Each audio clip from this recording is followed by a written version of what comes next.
Ito, bagong rewind. May bumili, nasunog kaagad.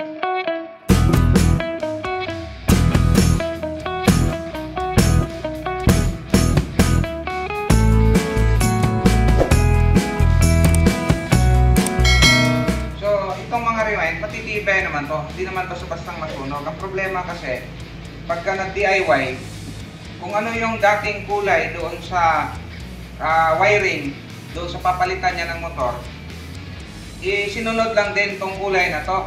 Halimbawa, sa mga special na mga electric fan, bukod doon sa standard. So, ito, sa ating rewind, naka-color code to sa standard na brand. Kaya ang common natin dito is green. Ngayon, dahil green, ang ginagawa niya, i-connect doon sa green din, or ibang kulay na hindi naman common. Kaya ang nangyari, nasusunog. Kaya ito yung dapat sundan natin. Yung mga rewind na, ang kulay na makikita natin dito is the common. Ayan yon.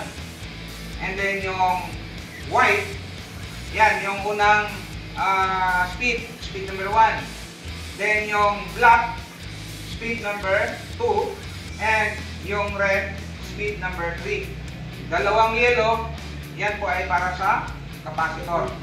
Ngayon, ang gagawin nyo dyan para hindi kayo magkamali, itong green, yan green, i-connect niya kaagad doon sa isang line sa cordon.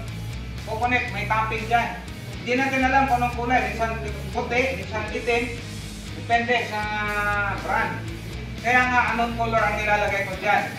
I-dikit nyo kaagad dyan, isi-secure na kaagad itong green. Kasi kahit anong gagawin mo dyan, kung kabalik-balik ka dyan, walang uusok. Kasi usually, kaya umuusok, itong black, i-connect natin doon sa black din doon sa dating wire, which is black not ay common. Ay di, sunog na kagad yung motor. So, ibig sabihin, pag na-connect na kagad yan, yung red, which is speed number 3, kukonect doon sa pang number 3 na switch. And then yung black, pang number 2. And then yung white, pang number 3. So, hahanapin nyo lang to kung saan banda to. So, may video ako nito kung paano i-trace. Kung hindi nyo naman kaya, pwedeng baklasin nyo yung likod para makita natin kung saan. Although, wala naman problema kung magkabali-baliktad tong side na to.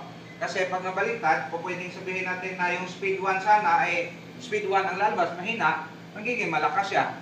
So, magiging rumble ngayon yung sequence ng pagpaandar. And then, dito sa ating capacitor, walang problema. Basta yellow. So, sa mga nagre-rewind, lahat ng standard na wiring, ito yung ginagamit. Hindi natin kailangang baguhin yan dahil pag binago mo at nag-DIY ka at sinunod mo yung mga kulay dito, uusok agad yan. Diba? At sasabihin ka agad na sira. So, yun yung dapat nasundan kung nag-DIY ka. Pero sa mga magaling na, marunong na, kapisado na yan. So, although may mga reading naman yan eh. Diba? Ano yung mataas na reading, ano yung mababa ang reading. Okay.